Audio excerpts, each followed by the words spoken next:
여러분 안녕하십니까? 뉴스9 윤정호입니다. 국회의원 선거가 한 달 조금 남았는데 공천이 끝나기도 전부터 날선 말들이 오가고 있습니다. 민주당에서는 이재명 대표가 직접 나서 여당에 대한 집중 공세에 나섰고 당에서는 대통령을 고발한다고 합니다. 국민의힘도 법적 대응에 적극 나서면서 이번 총선이 만만치 않겠구나 하는 느낌도 듭니다. 이런 가운데 일부 의사단체는 국내 언론이 자신들에게 등을 돌렸다며 외신에 호소하기로 했고 역설적으로 의사들의 공백이 이어지면서 환자를 받지 못하는 일부 병원이 간호사에게 무급 휴가를 요청하는 기괴한 일까지 일어나고 있습니다. 대한민국 3월의 하늘이 맑아야 할 텐데 우중충한 분위기가 이어지고 있습니다.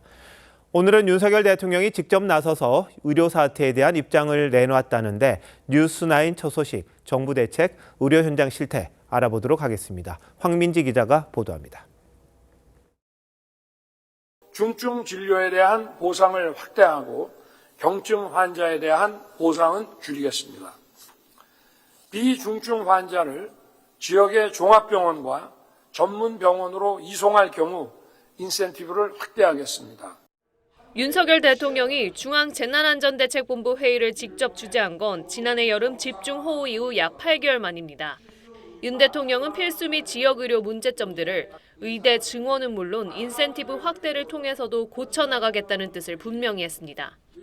병원의 인력 구조를 전문의 중심으로 바꿔나가는 한편 숙련된 진료 지원 간호사도 적극 활용한다는 방침입니다. 전공의들이 이탈했다고 해서 국민 모두가 마음을 졸여야 하고 국가적인 비상의료 체계를 가동해야 하는 이 현실이 얼마나 비정상적입니까? 근본적인 의료개혁을 완성하겠다는 정부의 의지는 확고합니다. 이를 위해 정부는 이른바 대체조제 도입도 검토 중인 것으로 알려졌습니다. 이는 의사가 약 처방을 제품명이 아닌 성분명으로 할 수 있게 하는 방식입니다. 현재 논란이 되고 있는 제약회사에 대한 의사들의 영향력을 줄일 수 있을 거란 관측이 나옵니다. 일각에선 전공의들이 떠난 빈자리를 해외 의대 졸업자로 채우는 방안도 거론되고 있습니다. 대통령실 관계자는 당장 쓸 카드로 준비하는 건 아니라면서도 투입 인력이 얼마나 있는지 검토하고 있다고 했습니다. TV조선 황민지입니다. 의사들에 대한 압박 계속입니다. 경찰이 의사협회 간부를 처음 소환 조사했는데 피의자 신분입니다. 정부와 의사 간 갈등을 상징적으로 보여주는 장면이죠. 이어서 주원진 기자가 보도합니다. 주수호 의협비대위 언론홍보위원장이 피해자 신분으로 경찰에 출석합니다. 전공의 집단행동 후 의협 간부에 대한 첫 소환입니다. 보건복지부 고위관리들이 대한민국 의대정원 증원만이 이 모든 사태의 해결책인 것으로 국민들을 호도하고 여론을 조작해갔습니다. 경찰은 주 위원장 등 의협 전현직 간부 5명이 전공의들에게 집단 사직을 지시하고 정부의 업무 개시 명령을 거부하도록 조언한 것으로 보고 있습니다. 의협 압수수색에서 확보한 문건을 근거로 한 겁니다. 지난달 의협이 정부의 의대 증원 발표 즈음에 전공의 집단행동 로드맵을 만들었는데 여기에 향후 투쟁 계획이 들어있는 것으로 알려졌습니다. 주 위원장은 집단 사직을 지시한 적이 없다고 했습니다. MZ세대는 현재 우리 세대랑 완전히 새로운 신인류입니다. 선배들이 나서서 이러쿵저러쿵 한다고 따를 사례들도 아니고. 경찰은 오는 9일 노한규 전 의협회장 등 나머지 4명을 잇따라 소환 조사할 예정입니다. 경찰은 전현직 의협 간부 5명의 소환 조사를 마치는 대로 구속영장 신청도 검토할 계획입니다. TV조선 주원진입니다. 당장 내년부터 신입생이 늘어나는 의과대학의 반발 여전합니다. 학생들이 학교를 떠났고 교수들의 사직서 행렬도 이어졌습니다. 문재인 정부 당시 인권국장을 지낸 황희석 변호사 등은 UN 인권위 제소 준비에 들어갔다고 합니다. 곽승한 기자입니다. 서울의 한 의과대학 안이 깜깜합니다. 책상 위엔 두고 간 청진기와 두툼한 책들만 남았습니다. 이곳 의대생 대부분이 휴학계를 내고 떠나면서 빈 건물이 돼버렸습니다. 많이 빠지긴 했어요. 과외 수준으로라도 이렇게 진행은 되고 있다. 경상대 등 의대 교수들의 사직서 제출은 오늘도 잇따랐습니다. 서울대 의대 교수 등 50여 명은 UN 인권위원회 제소에도 본격 돌입했습니다. 정부가 전공의들에게 내린 업무 개시 명령이 직업 선택의 자유를 침해하는 의사 인권 탄압이라는 이유에서입니다. 법무부 인권국장을 지낸 황희석 변호사 등 법조인들도 동참했습니다. 황 변호사와 함께 제소에 참여한 또 다른 변호사는 국내 여론이 의사들에게 완전히 돌아섰다며 해외 여론에 기댈 수밖에 없는 상황이라고 했습니다. 의사협회도 어제 외신 기자회견을 열고 호소에 나섰습니다. 의대 증원은 국가 자살, 정부가 의사를 악마화한다 등의 말들이 나온 것으로 알려집니다. 국제사회를 향한 의사들의 잇따른 호소가 정부와의 갈등 해소를 오히려 더 어렵게 만들 수 있다는 지적도 나옵니다. TV조선 곽승환입니다. 건물불이 꺼지는 건 의대만이 아닙니다. 이른바 빅5 병원, 대형 병원들도 전례 없는 위기입니다. 환자들은 몰려들지만 정작 이들을 봐줄 의사가 부족해 오히려 병원이 비어가고 있습니다. 병원들은 무급 휴가 신청을 받고 병동을 축소하기 시작했습니다. 배상윤 기자가 보도합니다. 서울 아산병원 응급실 앞이 환자들로 붐빕니다. 그런데도 이틀 전부터 직원들을 상대로 무급 휴가 신청을 받고 있습니다. 의사가 부족해지면서 병동 환자는 줄었기 때문입니다. 이처럼 간호사 등을 대상으로 무급 휴가 신청을 받는 곳은 이곳을 포함해 서울대병원과 경희의료원 등 대형 병원을 중심으로 확산하는 분위기입니다. 휴가를 놓고 또 다른 갈등도 벌어집니다. 병원이 휴가를 강요한다는 피해 신고가 잇따르는 겁니다. 왜 내가 강제로 써야 되냐 얘기를 했더니 다른 부서 헬퍼로 보내겠다. 강압적으로 대응을 하거나. 병원들은 병동 간호사들을 상대로 피해 간호사도 뽑기 시작했습니다. 교수들은 지금 외래도 보고 수술도 하니까 교수들도 힘든 상태에서 그거를 할 수 있는 사람이 어떻게든 간호사로 하겠다 이렇게 해가지고 피해 보는 거죠. 그래도 사정이 여의치 않습니다. 서울대병원이 암 단기 병동을 축소 운영하는 등 대형 병원을 중심으로 병동 통폐합도 잇따르고 있습니다. 병원이 예전 같은 기능을 잃어가면서 환자들의 피해 신고도 1000건에 육박하고 있습니다. TV조선 배성윤입니다. 지금부터는 정치권 소식입니다. 공천이 막바지를 향하면서 여당에서도 파열음이 터져 나왔습니다. 강남권과 영남권, 여당 텃밭에서 탈락한 현역 의원들이 잇따라 반발하는 건데 공천관리위원회는 시스템 공천의 일부라며 이례적으로 평가 점수를 공개했습니다. 한송원 기자입니다. 울산 남구갑에서 내리 3선을 했던 이채익 의원은 지역구의 국민추천제 지정으로 사실상 컷오프되자 탈당과 함께 무소속 출마를 선언했습니다. 국민의힘이 자신을 버렸다며 잠시 떠나더라도 승리해서 복귀하겠다고 했습니다. 박근혜 전 대통령의 최측근인 유영하 변호사의 단수 공천으로 대구 달서갑에서 컷오프된 홍석준 의원은 시스템 공천이 깨졌다며 이의를 제기했습니다. 대원칙에 어긋나는 것이 하나도 없는 상황에서 배제되었다는 것은 정부적 판단이라는 어떤 미명 아래 이루어질 수밖에 없는 그런 것이고. 서울 강남병에서 컷오프된 유경준 의원은 2위 후보와 여론조사 결과가 2배 이상 차이가 난다며 공관위에 조사 결과 공개를 요구했습니다. 한동훈 위원장이 와서 저희 당에 안정이 되고 시스템 공천이라고 해서 그거를 굳게 믿고 있었습니다. 하지만 공관위는 이례적으로 경쟁력 평가 점수를 공개하며 허위 사실이라고 반박했습니다. 2위 후보와 큰 점수차가 나지 않았고 본선 경쟁력 조사 결과도 정당 지지율에 못 미치는 데다 강남 3구 중 가장 낮았다는 겁니다. 서초하고 강남은 새로운 자원을 발굴하는 그런 지역구로 운영하고 있잖아요. 국민의힘 공천 뇌관인 강남과 영남권 윤곽이 드러나면서 여당도 공천 파열음이 불가피해졌다는 관측이 나옵니다. TV조선 한송원입니다. 민주당도 마지막 뇌관이 남아 있습니다. 잠시 뒤 일부 지역의 경선 결과를 발표하는데 하위 평가를 받아 감사한 페널티를 감수하고 경선을 치른 비명계 의원들 지역구가 적지 않습니다. 신유만 기자가 민주당사에 나가 있습니다. 신 기자, 몇 개 지역에 대한 경선 결과 발표합니까? 네, 민주당은 잠시 뒤인 밤 10시쯤 지난 4일부터 사흘 동안 진행한 전국 20곳의 경선 결과를 발표합니다. 특히 오늘 발표될 곳엔 비명계 박용진, 윤영찬, 김한정 의원을 포함해 하위평가 명단에 이름이 올라 있는 현역 의원 6명의 지역구가 포함되어 있습니다. 평가 구간에 따라 20%에서 최대 30%까지 감산을 받기 때문에 현역이라 해도 경선 승리를 낙관하기 쉽지 않은 상황입니다. 박용진 의원의 경우 친명계인 정봉주 전 의원 등과 3자 경선을, 윤영찬 의원은 친명계 이수진 의원과 경쟁을 벌여왔습니다. 친문계 좌장으로 꼽히는 홍영표 의원 결국 탈당했다는데 자세히 좀 알려주시죠. 그렇습니다. 홍영표 의원은 하위 10% 통보를 받고 경선 기회도 얻지 못했는데요. 이재명 대표가 당을 사당화하고 있다고 분노하면서 오늘 민주당 탈당을 선언했습니다. 기자회견에서 홍 의원은 지금의 민주당은 민주가 사라진 가짜 민주당이라며 현재 지역구인 인천 부평을에 출마하겠다고 밝혔습니다. 이번 민주당 공천은 정치적 학살입니다. 오로지 이재명의 민주당으로 가겠다는 대국민 선전보고입니다. 이틀 전 양산 사저를 찾은 홍 의원을 만난 문재인 전 대통령은 오늘은 민주당 경남 지역 후보들을 만나 민주당의 승리를 당부했습니다. 민주당의 승리를 일궈내시고 또 더 나아가서 대한민국을 바로 세워주시기를 기원하겠습니다. 당내 공천 갈등이 불거진 뒤 문 전 대통령의 육성이 나온 건 처음입니다. 여의도 민주당 당사에서 TV조선 신유만입니다. 여야 모두 탈락자 일부가 무소속 출마를 하면서 3자 구도가 형성되는 곳이 늘고 있습니다.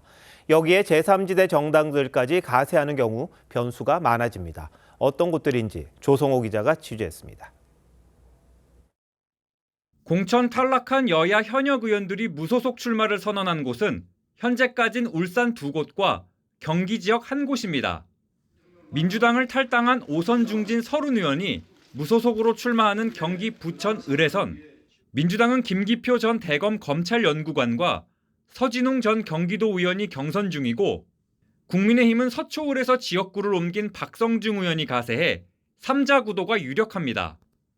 4년 전 총선 땐 15%포인트 넘는 격차로 민주당이 승리한 곳이지만 야권표가 분산될 경우 누가 최종 승자가 될진 장담하기 어렵습니다. 민주당이 통진당 후신격인 진보당의 후보를 양보한 울산 북구에선 윤종호 전 의원이 출마하는데 현역 이상원 의원이 민주당 탈당 후 무소속 출마를 선언했고 국민의힘에선 경제관료 출신인 박대동 전 의원이 공천을 받았습니다. 울산 남구갑은 국민의힘 탈당을 예고한 이채익 의원과 민주당 공천을 받은 전운수 변호사가 여당의 국민 추천을 거칠 후보와 맞붙을 걸로 보입니다. 개혁신당 지도부가 반도체 벨트를 내걸고 대거 출마한 화성을과 정, 용인갑을 비롯해 남양주 갑과 성남 분당 갑, 그리고 서울 종로까지 모두 3파전이 유력합니다. 이낙연 대표가 광주 출마를 선언한 새로운 미래도 호남 지역 다자구도의 변수가 될 전망입니다. TV조선 조성호입니다. 여야의 공천 파동이 고소고발전으로 얼룩지고 있습니다. 민주당은 한동훈 국민의힘 비상대책위원장과 언론 등을 고발했고 이에 국민의힘도 이재명 민주당 대표 등을 고발할 예정입니다. 여야의 거친 말싸움도 이어지고 있는데 자세한 내용 이광희 기자 리포트로 보시겠습니다. 민주당 이재명 대표가 민주당을 탈당해 국민의힘으로 간 김영주 의원과 권성동 의원의 공통점을 묻는 짧은 질문을 SNS에 올렸습니다. 권 의원은 과거 강원랜드 채용비리 의혹이 제기돼 재판을 받았지만 대법원에서 무죄 결론이 났고 김 의원은 2014년 제기된 신한은행 채용비리 의혹 때문에 공천에서 공직 윤리 점수가 0점 처리된 걸로 알려졌습니다. 국민들에게 취업시켜 주시려고 권성동, 김영주 이런 분들 공천하시는 겁니까?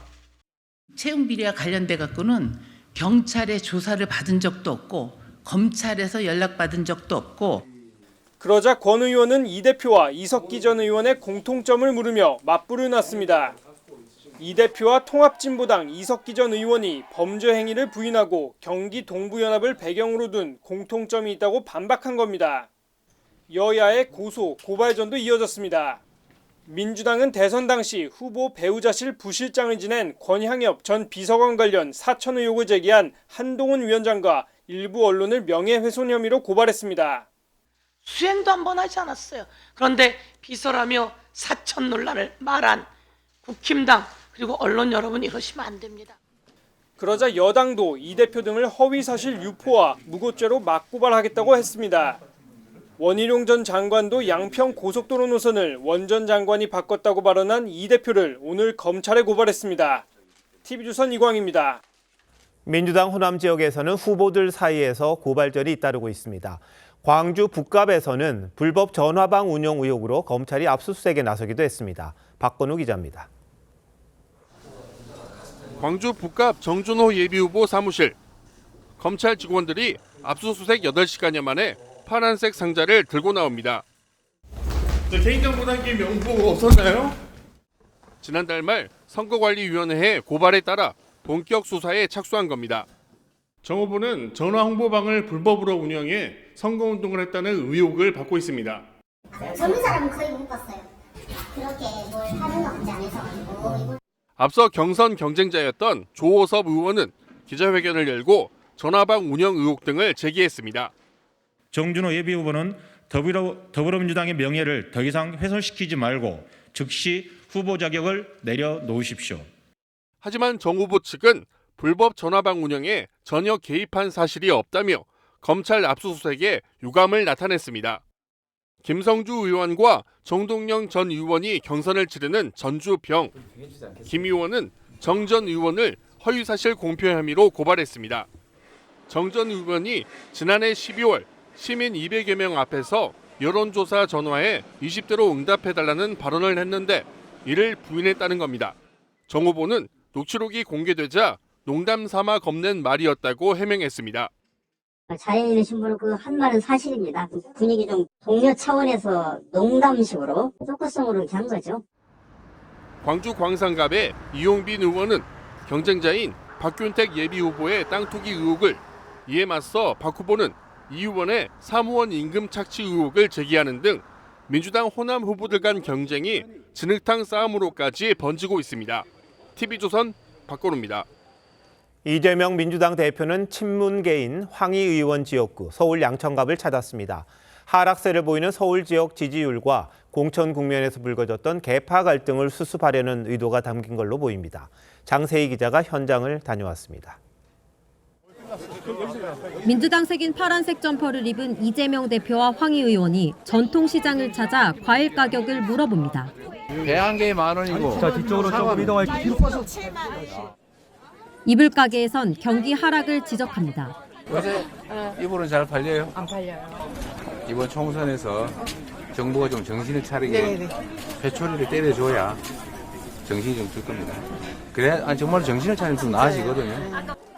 서울 양천갑은 친문으로 꼽히는 현역 황희 의원이 공천을 받은 곳입니다. 오늘 이재명 대표의 목동 유세는 종로 영등포에 이어 서울에서만 3번째 지원 일정입니다. 최근 하락세를 보이는 서울 지지율을 끌어올리는 한편 공천 과정에서 불거진 계파 갈등을 수습하기 위한 행보란 분석입니다. 민주당의 이재명 대표님, 여러분이 지켜주실 거죠? 여러분 3초간 전방을 향해 함성 발사! 이 대표는 여당 공천에 대한 비판 공세도 이어갔습니다. 현역 불패 돌려막기라며 김건희 특검 공천이라고 규정했습니다. 그들은 조용한 공천이라고 칭찬을 해요. 분신하고 막 이러는데 조용하다는 거예요. 사소한 갈등 이렇게 표현하죠. 이 대표는 내일 경기도 여주와 양평을 방문합니다. 김건희 여사 일가의 양평고속도로 특혜 의혹을 부각하려는 의도란 관측이 나옵니다.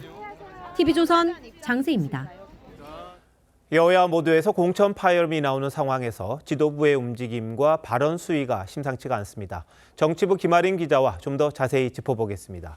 김 기자, 최근 이재명 대표 발언 빈도 많이 늘었고요. 그리고 수위도 굉장히 강해진 것 같습니다. 특히 오늘 두드러졌죠? 네, 이 대표는 오늘 하루만 해도요. 아침 8시 반부터 조금 전까지 무려 9개의 글을 SNS에 올렸습니다. 특히 언론 탓을 하는 게 눈에 띄는데요. 이틀 연속으로 당내 사천 논란 등 공천 잡음을 언론 책임으로 돌렸습니다. 민주당은 시스템 공천 중인데 국민의힘이 엉터리로 지적하고 언론이 이를 가짜 뉴스로 확대 재생산한다는 겁니다. 사천이니 측근 공천이니 무슨 친명 공천이니 이런 얘기들이 많이 나옵니다. 일부 언론의 이 잘못된 행태도 정말로 심각합니다. 사실은 그렇지 않은데 언론이 편향적이라는 그런 뜻입니까? 네, 오늘 올린 SNS 글에서 이 대표는요, 민주당이 떨어졌다는 기사는 있어도 올랐다는 기사는 없다면서 국민의힘 36%, 민주당 39%인 한 여론조사 결과를 공유했습니다. 민주당에 유리한 기사가 안 나온다는 취지로 해석이 됐는데요. 하지만 이 여론조사만 자세히 뜯어봐도 오차 범위 내 격차인데다 같은 조사에선 국민의힘 공천의 긍정적인 응답이 민주당보다 11%포인트 앞선 것으로 나타났지만 이런 얘기는 하지 않았습니다. 자, 그럼 이 대표가 이처럼 공세적으로 움직이는 건 무슨 계기가 있었다 이렇게 봐야 하는 겁니까?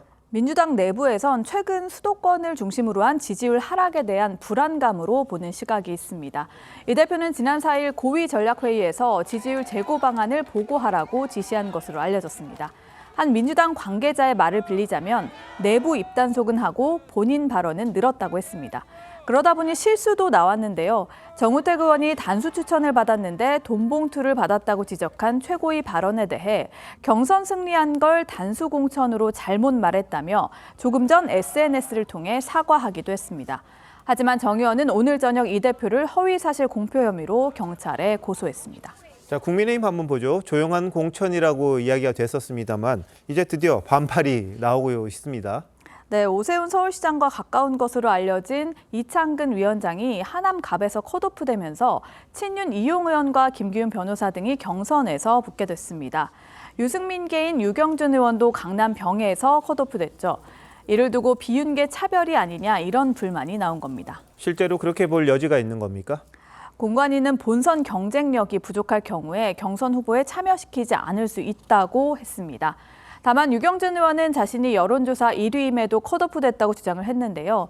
공관위는 정당 지지율보다 개인 지지율이 10%포인트 가까이 낮다며 공천 시작 이후에 처음으로 자체 여론조사 결과까지 공개하면서 반박했습니다.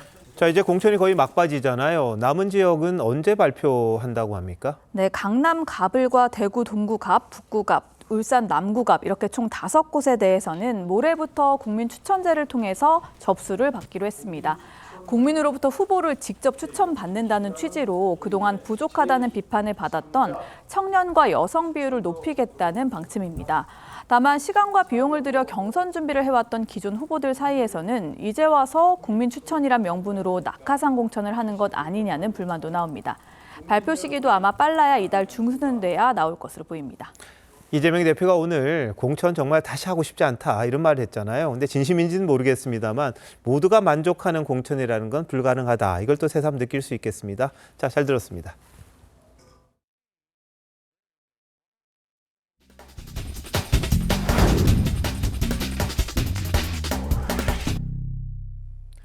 격전지를 가다. 오늘은 한강벨트 최대 격전지인 서울 중성동갑으로 가보겠습니다.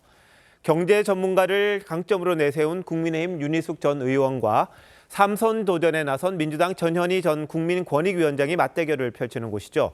두 후보 모두 지역을 발전시키려면 본인이 있어야 한다 이렇게 주장을 한다는데 황변중 기자가 밀착 취재했습니다. 경제 전문가로 나는 임차인입니다란 5분 연설로 화제가 됐던 국민의힘 윤희숙 후보. 어르신들과 춤을 추는 모습에선 그때의 날카로움은 찾아볼 수 없습니다. 이 노인분들은 활력 있게, 재밌게, 즐겁게 이렇게 하기 위해서 국가가 돕는 거죠. 문재인 정부에서 국민권익위원장을 맡아 윤희숙 후보 부친의 농지법 위반 사실을 공개했던 민주당 전현희 후보도 먹방을 선보일 땐 이른바 여전사란 수식어가 무색합니다. 오늘 드디어 처음 와서 먹는데 제가 붕어빵 엄청 좋아하거든요. 중성동갑은 민주당 홍익표 원내대표가 20대 총선부터 연달아 당선될 만큼 야권 지지세가 강했던 지역입니다. 하지만 지난 대선과 지방선거에서 국민의힘이 승리했던 만큼 한강벨트 최대 격전지로 떠올랐습니다. 한 100통쯤은 하는 것 같아요. 일어나서 새벽부터 나갔다 들어오고. 아침 식사 건너뛰었고요. 오늘 뭘 했는지도 6시부터 움직여가지고요. 운동권 심판론, 정보 심판론 등 여야가 거창한 구호를 앞세우고 있지만 결국 민생 문제에 승패가 달렸다는 게 유권자들을 만나본 두 후보들의 공통된 생각입니다. 재개발이 되면 진행이 되든지 해야 되는데 지금 계속 뭉개왔기 때문에 당선되면 3선이 되거든요. 3선이 되면 이제 권한과 힘이 생기니까. 진보당 강병찬, 무소속 이상범 후보가 도전장을 낸 가운데 두 후보는 다툼이 아닌 경쟁을 약속했습니다. 선의의 경쟁을 했으면 좋겠습니다. 가장 열심히 뛰는 후보가 당선될 것이라고 믿습니다. TV조선 황병준입니다. 중국 온라인 쇼핑몰 알리익스프레스가 거침없는 질주를 이어가고 있죠. 이 저렴한 가격을 앞세워서 국내 이용자 수를 늘리고 있습니다만 가품 논란에 선정성 논란까지 끊이지 않았는데요. 공정위가 조사에 착수했습니다. 공정위가 중국 빅테크 플랫폼에 대해 조사를 벌인 건 이번이 처음입니다. 윤수아 기자입니다. 종류와 상관없이 지난해 국정감사에서 알리익스프레스에서 판매되는 짝퉁 국회의원 배지가 등장했습니다. 지금 알리익스프레스가 이 종류와 분야를 막는 터무니없는 가격 한국 브랜드 짝퉁 상품이 지금 활기를 치고 있습니다. 정품 이미지와 초저가에 속아 짝퉁 피해를 본 국내 소비자들도 잇따르고 있습니다. 막상 이제 포장을 갖다 뜯고 정품하고 비교를 갖다 해보니까 너무 이제 품질적으로 차이가 나버리니까 많이 실망을 갖다 할 수밖에 없었죠. 이뿐만이 아닙니다. 중국의 전통 의상 한 풀을 한복이라고 파는가 하면 속옷을 검색하자 선정적인 성인 용품이 그대로 노출됩니다. 좀 당황스럽고 많이 불쾌할 것 같아요. 앱을 잘 사용하지 않을 것 같아요. 상황이 이렇다 보니 소비자 불만 건수는 2021년 130건에서 지난해 670건으로 늘었습니다. 결국 공정위가 칼을 빼들었습니다. 당장은 판매자 정보 제공과 광고 표시를 제대로 했는지 등을 조사할 계획이지만 논란이 제기된 사안 전반으로 조사 범위가 확대될 가능성도 있습니다. 환불이나 뭐 이런 거를 절차를 지켜서 제대로 고지를 하고 또 이행을 했느냐. 알리 측은 짝퉁 문제는 조치를 취하고 있다며 한국법을 준수하기 위해 노력할 것이라고 밝혔습니다. TV조선 윤서입니다. 요즘은 쇼핑은 물론이고 음식 배달, 호텔 예약 등에도 앱을 이용합니다. 이런 앱들을 플랫폼이라고 부르죠. 이 플랫폼이 소상공인과 소비자의 연결고리 역할을 하고 있음을 부정할 수는 없는데요. 소상공인들이 플랫폼을 규제하는 법을 제정해달라고 촉구하고 나섰습니다. 어떤 이유인지 장윤정 기자가 들어봤습니다. 서울 종로구에서 16년째 숙박업소를 운영 중인 이관철 씨. 매달 광고비 33만 원에 건당 수수료 10%를 합쳐 매출의 15%가량을 숙박 플랫폼에 내고 있습니다. 플랫폼을 사용하지 않으면 손님 유치하는 게 어려움이 있기 때문에 울며 겨자 먹기로 사용하고 있는 겁니다. 중소숙박업체 80에서 90%가 주요 숙박 플랫폼에 입점해 있고 매출의 64%가 플랫폼에서 발생할 만큼 숙박앱의 영향력은 절대적입니다. 아무리 광고비와 수수료가 비싸도 매출 유지를 위해 플랫폼 이용을 중단할 수 없는 것에 출발합니다. 저희는 안 하면 망하고 하면은 적자입니다, 지금. 반려동물 용품을 제조, 판매하는 펫 산업계도 플랫폼의 갑질에서 자유롭지 못합니다. 최저가로 상품을 공급할 것을 요구하고 다른 플랫폼보다 저렴한 가격으로 공급하지 않으면 불이익을 주는 소상공인들은 플랫폼의 독과점과 갑질 행태를 규제할 법 제정을 촉구했습니다. 소상공인 사업장에 직접적인 피해를 주는 쿠팡, 배민, 쿠팡 이츠, 625, 야놀자, 여기어때, 직방 등 업종별 독과점 플랫폼을 포함하라. 정부는 지난 2020년부터 플랫폼법 제정을 추진해왔습니다. 하지만 혁신 기업의 성장을 막고 토종 플랫폼들이 구글이나 알리 같은 해외 플랫폼에 비해 역차별을 받을 거란 우려에 부딪혀 진전을 보지 못하고 있습니다. TV조선 장윤정입니다.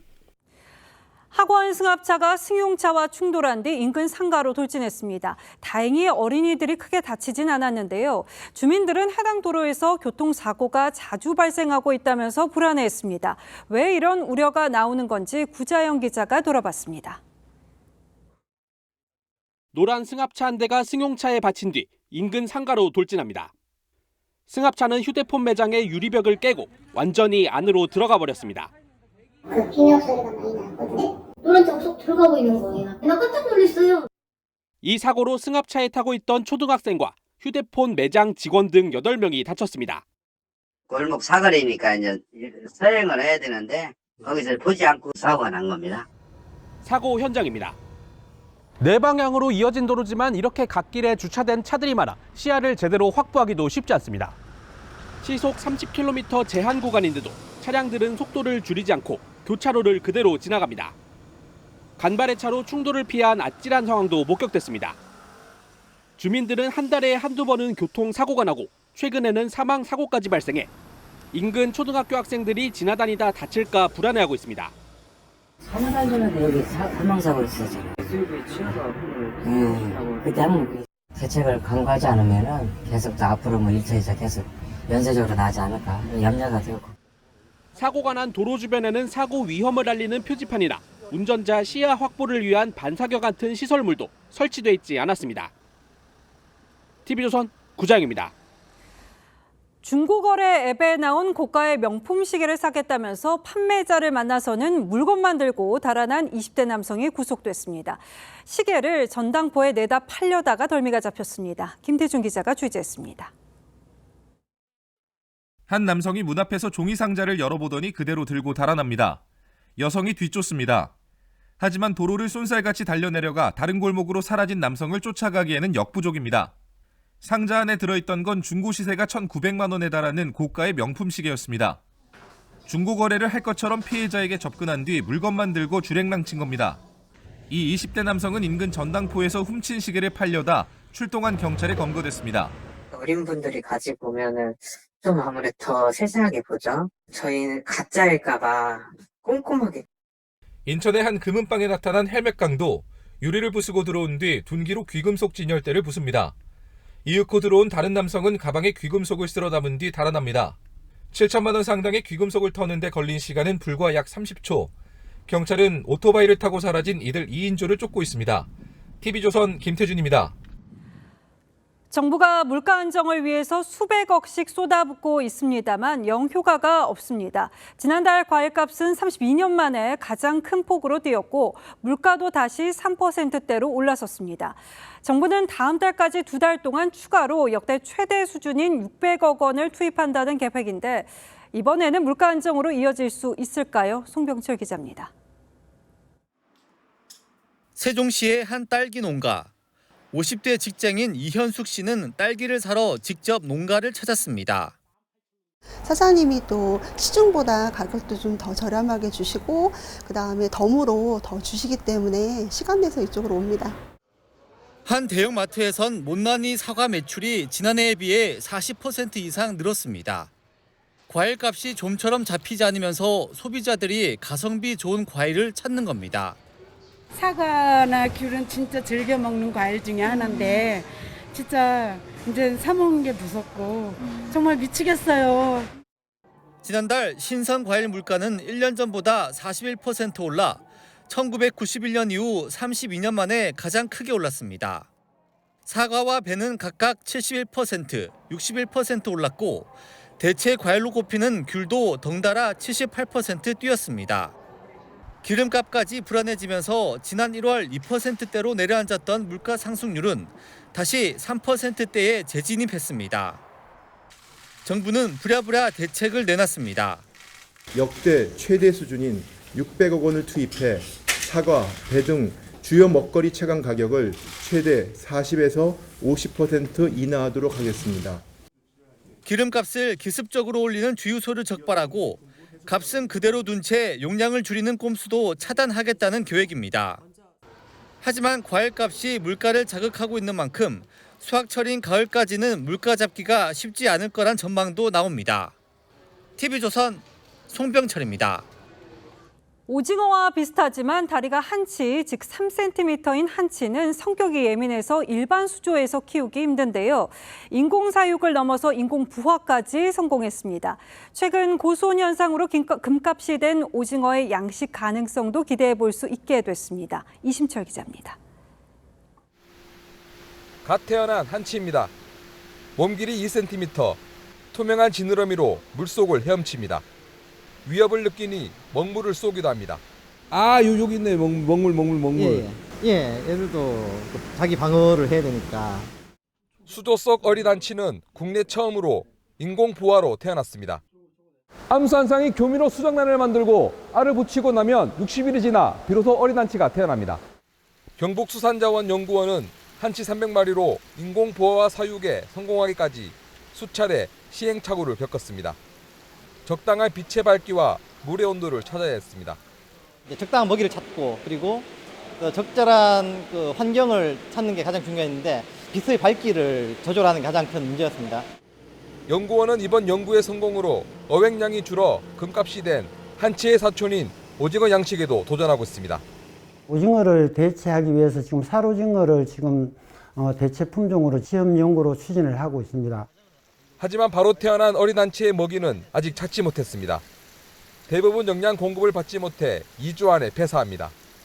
연구원은 오징어류의 먹이 찾기 연구를 대량 양식의 열쇠로 보고 있습니다. TV조선 이심철입니다. 각종 산업에서 드론의 활용 가능성은 무궁무진하죠. 아시아 최대 규모 드론쇼가 부산에서 개막했습니다. 이 100kg 화물을 옮기는 드론과 200m 반경 내 목표물을 폭파하는 자폭용 드론이 첫 선을 보였습니다. 하동훈 기자의 보도입니다. 드론 500대가 동시에 공중으로 떠오릅니다. 새와 지구 등 다양한 형상으로 밤하늘을 수놓습니다. 백스코 안에서는 각양각색의 드론이 관람객들의 눈을 사로잡습니다. 이번 드론쇼에서는 국내 최초로 100kg 화물을 1시간 동안 옮길 수 있는 드론이 공개됐습니다. 40kg 정도 화물을 30분간 옮길 수 있던 기존 국내 드론이 한층 진화한 겁니다. 하이브리드 동력 장치를 장착한 에어택시도 눈길을 끌었습니다. 1시간 이상 비행이 가능하고 동력 장치가 하나 고장난다고 하더라도 두 개 이중화가 되어 있기 때문에 안전성에서도 획기적으로. 차세대 전투용 드론도 모습을 드러냈습니다. 막대현 수류탄 모양의 날개가 달린 이 자폭용 드론은 전차까지 뚫을 수 있습니다. 전차 상부 100mm를 관통할 수 있고 이 차 내 폭파에 의해서 살상 반경 7m까지 살상을 할 수 있습니다. 역대 최대인 228개 업체가 참여한 이번 드론쇼에는 중국의 드론용 배터리 제조사들이 홍보에 나섰습니다. 미국이나 중국 등에 비해 뒤처져 있는 우리나라의 드론 기술력의 향상을 위해 마련한 전시회에서 배터리 경쟁을 예고한 겁니다. TV조선 하동훈입니다. 중국의 공세에 대응하는 우리 기술력 하나 더 전하겠습니다. 글로벌 시장을 휘어잡던 국산 배터리가 요즘 가성비를 앞세운 중국산 공세에 밀려서 고전을 면치 못했는데요. 우리 기업들이 더 빨리 충전되고 더 많이 저장되는 제품을 선보이면서 반격에 나섰습니다. 유혜림 기자입니다. 세계 전기차 판매 1, 2위를 다투는 테슬라와 비아디는 가성비를 앞세운 중국 배터리를 사용하고 있습니다. 글로벌 배터리 시장 점유율도 매섭게 치고 올라와 1위를 지키고 있는 우리 기업의 턱밑까지 쫓아왔습니다. 중국의 저가 공세에 고전하고 있는 국내 기업들이 세계 최고 수준의 기술력을 앞세워 반격에 나섰습니다. LG 에너지 솔루션은 기존 3단계 조립 과정을 2단계로 줄여 더 저렴하고 가벼우면서 더 오래가는 신제품을 선보였습니다. 팩에다가 바로 셀을 붙일 수 있기 때문에 공간 효율이 있고 에너지 밀도가 높아지고 가격 경쟁력까지 좀 잡을 수 있는 그런. 삼성 SDI는 화재 위험이 낮고 에너지 밀도가 높아 꿈의 배터리로 불리는 전고체 배터리 생산을 본격화합니다. 2027년부터 업계 최고 용량인 900Wh/L급 생산에 들어갑니다. 기존보다 전기차 배터리 에너지 밀도를 9% 높여 주행거리를 500km까지 늘린 제품도 등장했습니다. 용량은 커졌지만 충전 시간은 동일합니다. 에너지 밀도 및 1회 충전 주행거리를 대폭 개선한 고체 배터리 등을 통해 향후 시장 수요에 대응해 나가고자 합니다. 그동안 첨단 제품에 주력했던 국내 배터리 3사는 중국이 점령 중인 중저가 시장에도 진출해 중국 업체들과 정면 승부를 펼칠 계획입니다. TV조선 유혜림입니다. 테라 사태의 주범 권도영 씨에 대해 한국과 미국이 경쟁적으로 범죄인 인도를 요청했던 일 기억나실 겁니다. 지난달 몬테네그로 고등법원은 미국행을 결정했는데 어제 항소법원이 원심을 뒤집었습니다. 권 씨가 한국으로 돌아올 가능성이 커졌습니다. 권형석 기자가 취재했습니다. 지난달 몬테네그로 고등법원이 권도영 씨를 미국에 인도하겠다고 결정하자 권 씨는 즉각 항소했습니다. 형량이 낮은 한국으로 보내달라는 요청이었습니다. 항소법원은 한국 정부가 미국보다 먼저 인도를 요청했다며 원심 판단을 뒤집었습니다. Težina krivičnog djela, mjesto izvršenja krivičnog djela, redosled zaprimanja zahtjeva za izručenje, kao i državljanstvo lica i druge okolnosti. 미국 정부 공문이 한국보다 하루 빨랐다고 본 원심과 달리 항소법원은 한국 법무부는 지난해 3월 24일 영문 이메일로 인도를 요청해 미국보다 사흘 빨랐다고 밝혔습니다. 원심법원도 항소법원의 판단을 존중해야 하기 때문에 권도영의 한국 송환 가능성이 매우 커졌다고 볼 수 있습니다. 법무부는 권 씨 송환을 위해 최선을 다하고 있다고 밝혔습니다. TV조선 권영석입니다. 최근 비트코인이 연일 최고가를 경신하고 있습니다. 왜 이렇게 급등하는 건지, 상승세는 언제까지 이어질지 따져보겠습니다. 김다민 기자, 비트코인 가격이 연일 오르더니 1억 원을 목전에 두고 조금 하락했다고요? 네, 가상자산 거래소 업비트에서 비트코인은 오늘 자정 사상 최고가인 9,700만 원을 찍었습니다. 이후 10분 만에 폭락을 시작해 5시 40분쯤엔 8,800만 원대까지 떨어졌다가 낮에 다시 반등해서 저녁 7시 기준으로 9,300만 원대에 거래되고 있습니다. 이 밤사이 롤러코스터를 타긴 탔지만 비트코인은 올해 들어서만 50% 넘게 올랐고 2월에는 40% 넘게 상승했습니다. 작년 말부터 이제 상승세를 탔습니다. 그런데 왜 이렇게 폭등하는 겁니까? 네, 비트코인 상장 지수 펀드죠. 비트코인 현물 ETF의 영향이 가장 큽니다.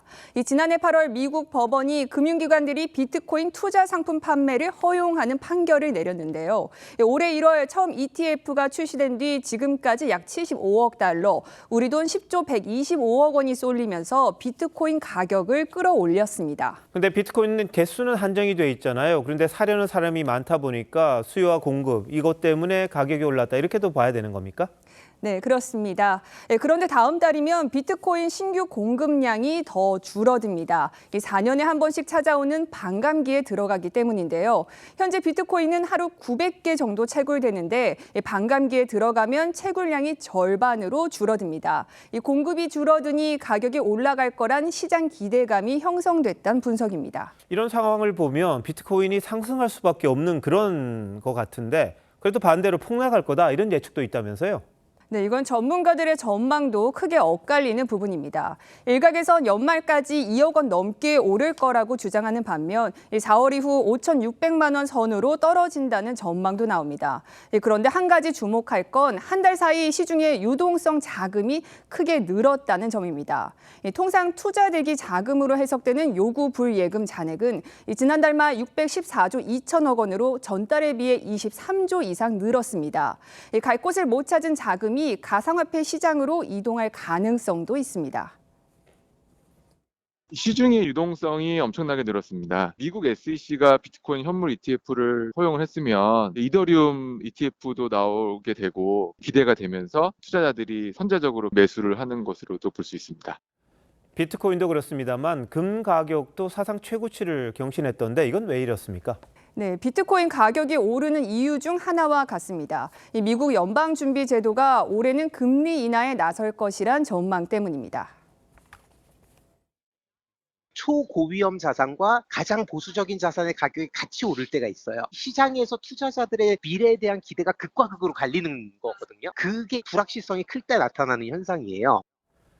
사상 최고가 소식에 흔들리는 분들 참 많으실 것 같은데 투자와 투기는 당연히 구별해야 될 것이고 그다음에 모든 게 본인 책임이다. 이 생각 꼭 하셔야겠네요. 김다민 기자 잘 들었습니다.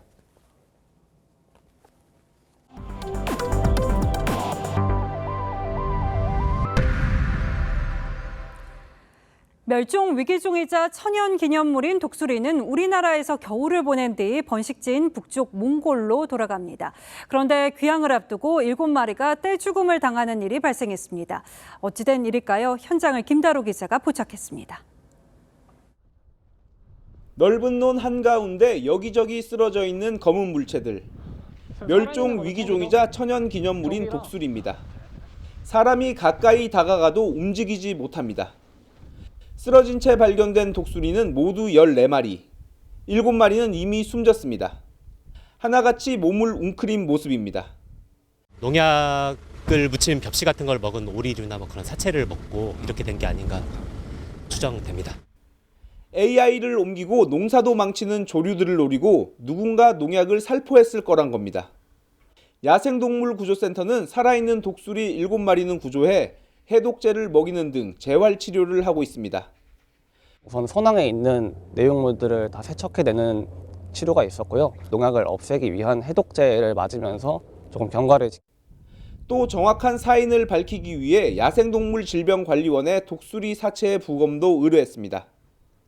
지난 1월 충남 서천에서도 농약에 중독된 독수리가 무더기로 발견되는 등 최근 5개월 동안 세종과 충남에서만 독수리 99마리가 쓰러진 채 발견됐습니다. 91마리가 농약 중독이 원인이었는데 38마리는 폐사했습니다. 14마리는 아직 재활 과정에 있고 39마리는 다행히 건강을 회복해 자연으로 돌아갔습니다. TV조선 김다로입니다.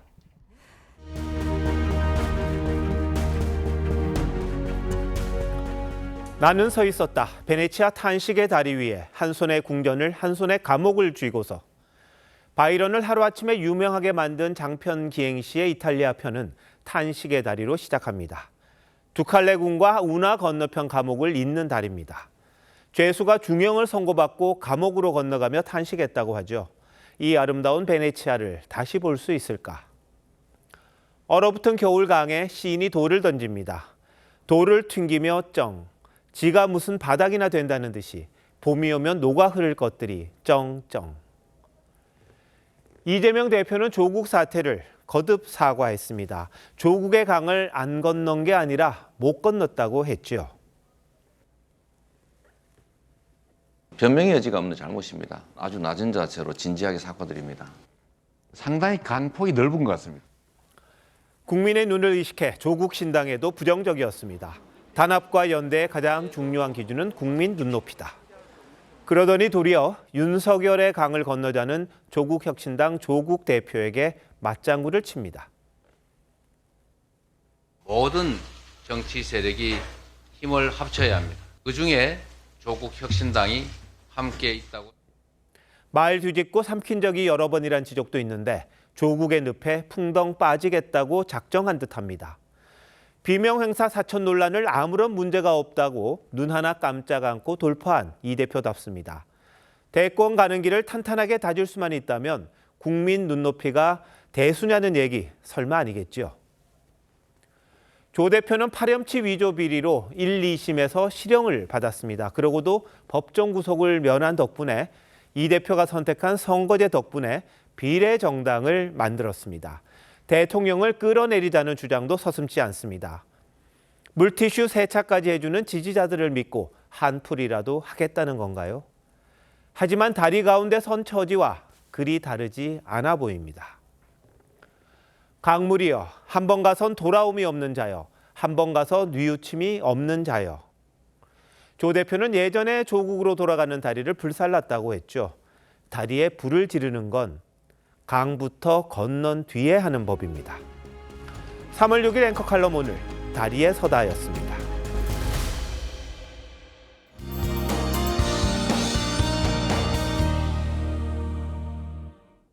올해 봄꽃 구경은 조금 서두르셔야겠습니다. 전남 광양의 매화마을에서는 축제를 앞두고 활짝 피어난 매화가 성큼 다가온 봄을 실감케 하는데요. 내일도 날은 크게 춥지 않지만 대부분 지역에 비나 눈이 내리겠습니다. 강원 내륙과 산지에 1에서 5cm, 충북과 남부 내륙 또 높은 산지로 1에서 3cm, 일부 수도권에도 1cm 안팎의 눈이 내리겠고요. 서울에는 비가 조금 내리겠습니다. 출근길 도로가 미끄러울 수 있어서 교통안전에 유의하셔야겠습니다.